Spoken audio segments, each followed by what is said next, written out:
Formation of earth यानी पृथ्वी का निर्माण कैसे हुआ, इस प्रश्न का उत्तर तलाशने में वैज्ञानिकों को कई दशक लग गए हैं। नासा और इसरो जैसी संस्थाओं के अंतरिक्ष अभियानों के बाद वैज्ञानिकों के पास कुछ ऐसी जानकारियां हैं जिसके आधार पर वैज्ञानिक पृथ्वी के बनने की प्रक्रिया के बारे में बता रहे हैं। वैज्ञानिकों का कहना है कि करोड़ों साल लंबी प्रक्रिया के बाद एक ऐसा ग्रह बन पाया है जिसमें जीवन भी है और हम इसे पृथ्वी कहते हैं। वैज्ञानिक बताते हैं कि अरबों साल पहले मिल्की वे गैलेक्सी के एक कोने में किसी पुराने तारे के अवशेष घूम रहे थे जिसमें सुपरनोवा विस्फोट हुआ था। उसके आसपास गैस और धूल के बादल बन रहे थे।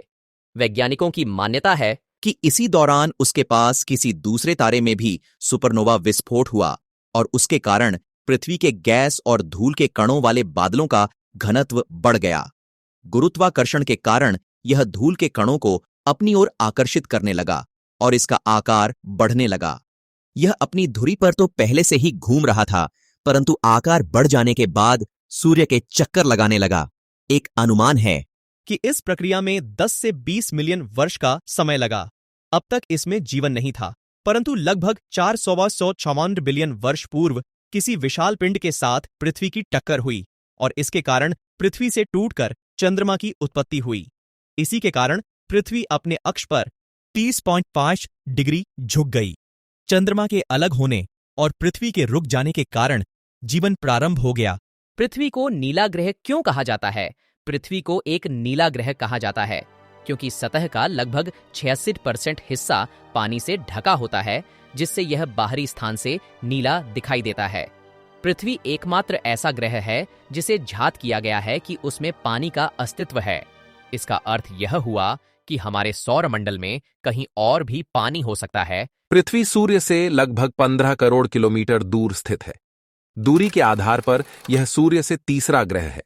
यह सौरमंडल का सबसे बड़ा चट्टानी पिंड है। पृथ्वी सूर्य का एक चक्कर 365 दिनों में पूरा करती है। यह अपने अक्ष पर लंबवत 23.5 डिग्री झुकी हुई है। इसके कारण इस पर विभिन्न प्रकार के मौसम आते हैं। अपने अक्ष पर यह 24 घंटे में एक चक्कर पूरा करती है, जिससे इस पर दिन और रात होती है। चंद्रमा के पृथ्वी के निकट होने के कारण यह पृथ्वी पर मौसम के लिए दायी है। इसके आकर्षण के कारण इस पर ज्वार भाटे उत्पन्न होता है। चंद्रमा पृथ्वी का एकमात्र प्राकृतिक उपग्रह है। हाल ही में हुए एक अध्ययन के अनुसार पृथ्वी पर जीवन की उत्पत्ति की शुरुआत तालाबों में हुई। संभवतः महासागरों की अपेक्षा तालाब का वातावरण जीवन की उत्पत्ति के लिए अधिक उपयुक्त रहा होगा। कई शोधों एवं निष्कर्षों के अनुसार वैज्ञानिकों ने अनुमान लगाया है कि जीवन की उत्पत्ति के लिए निश्चित रूप से नाइट्रोजन की आवश्यकता होती है।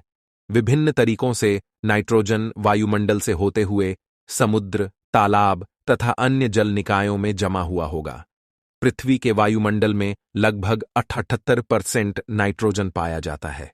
वैज्ञानिकों का मानना है कि शुरुआती दौर में वायुमंडल में आकाशीय बिजली की पर्याप्त घटनाएं होती रही होंगी ताकि नाइट्रोजन के ऑक्साइड पर्याप्त मात्रा में उत्पन्न हो सके और पृथ्वी पर जीवन की शुरुआत हो सके। लेकिन नए अध्ययन के अनुसार सूर्य के पराबैंगनी प्रकाश और प्राचीन महासागरीय चट्टानों से घुलित लोहे की वजह से समुद्र में पहुंचने वाले नाइट्रोजन के ऑक्साइड का ज्यादातर हिस्सा नष्ट हो जाता है और यह पुनः नाइट्रोजन के रूप में वायुमंडल में पहुंच जाता है। अतः इसी कारण समुद्र में नाइट्रोजन के ऑक्साइड बहुत ही कम रह गए होंगे। इस प्रकार जीवन की उत्पत्ति महासागर में होना कठिन है, लेकिन तालाब इसके लिए उपयुक्त हैं। पृथ्वी की उत्पत्ति का अंतिम चरण जीवन के विकास से संबंधित है। निसंदेह पृथ्वी का आरंभिक वायुमंडल जीवन के विकास के लिए अनुकूल नहीं था। आधुनिक वैज्ञानिक जीवन की उत्पत्ति को एक तरह की रासायनिक प्रक्रिया बताते हैं। इसमें पहले जैव कार्बनिक अणु बने, फिर इनका समूह बना। यह प्रक्रिया निरंतर चलती रही और अंत में यह निर्जीव पदार्थ जीवित तत्वों में परिवर्तित हुआ। पृथ्वी पर जीवन के प्रमाण अलग अलग समय में जीवाश्मों के अवशेष के रूप में प्राप्त हुए हैं।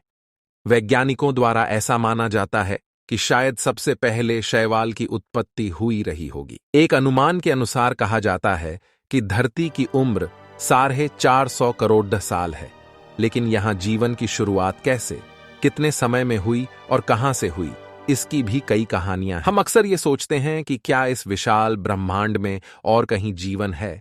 अगर है तो क्या वहां के जीव हम जैसे ही दिखते होंगे? क्या उनसे संपर्क करना मुमकिन होगा? मेरे विचार से यह बहुत कठिन सवाल है। हो सकता है इनका जवाब हमें बहुत समय तक न मिले, शायद कभी न मिले।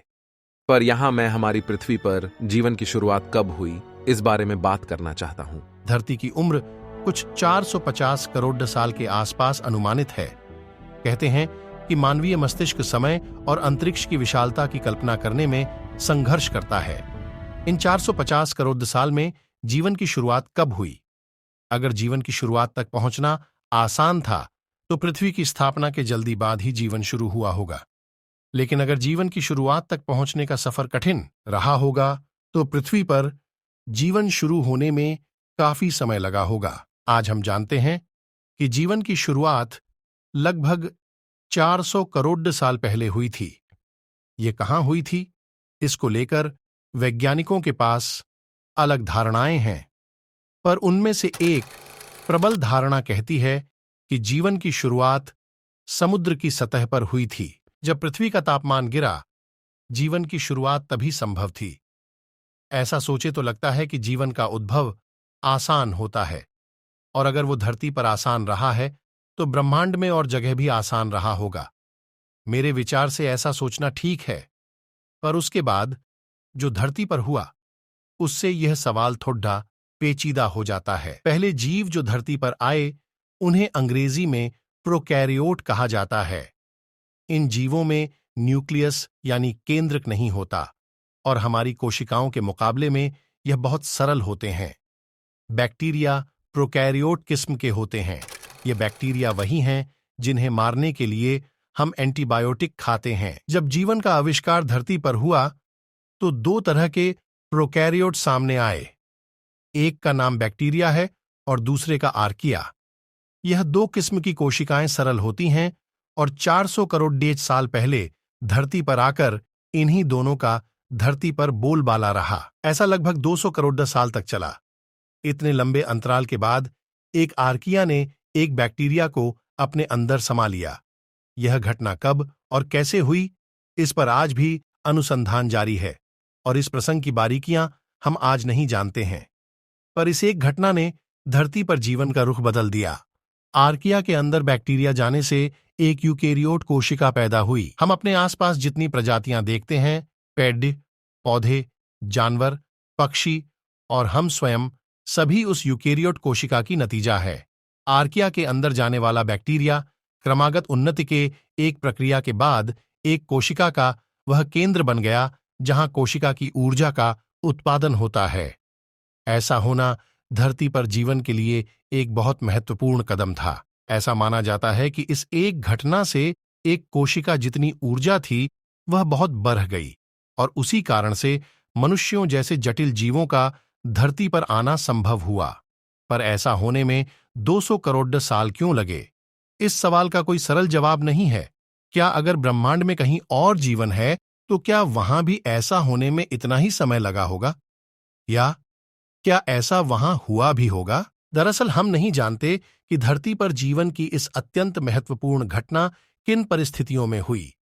ऐसा होने में कितना योगदान 200 करोड़ याच के विशाल अंतराल का है और कितना एक बहुत भाग्यशाली घटना का है, यह रहस्य खुलने में अभी कुछ और समय लगेगा। लगभग 605 करोड़ साल पहले मेक्सिको में एक उल्का पिंड आ गिरा। उसके गिरने से धरती पर जो प्रलय आई, उससे जो तबाही हुई, उसका एक शिकार डायनासोर भी थे। नतीजा यह हुआ कि डायनासोर धरती से लुप्त हो गए। उनके लुप्त होने से धरती पर दबदबा बनाए रखने वाली एक प्रजाति गायब हो गई। इसी कारण और प्रजातियों को मौका मिला कि वह अपना प्रभाव जमा सकें। यह इसी हादसे के कारण हुआ कि मनुष्यों की पूर्वज प्रजातियां फल फूल पाईं और परिणाम स्वरूप कुछ 6.5 करोड़ साल बाद हम धरती पर एक प्रभुत्व वाली प्रजाति हैं। यदि 6.5 करोड़ साल पहले वह उल्का पिंड धरती पर न गिरा होता तो मेरे ख्याल से धरती पर जीवन की कहानी कुछ और ही होती। आपको ये वीडियो कैसा लगा? कमेंट में बताएं और हमारे चैनल को सब्सक्राइब करें।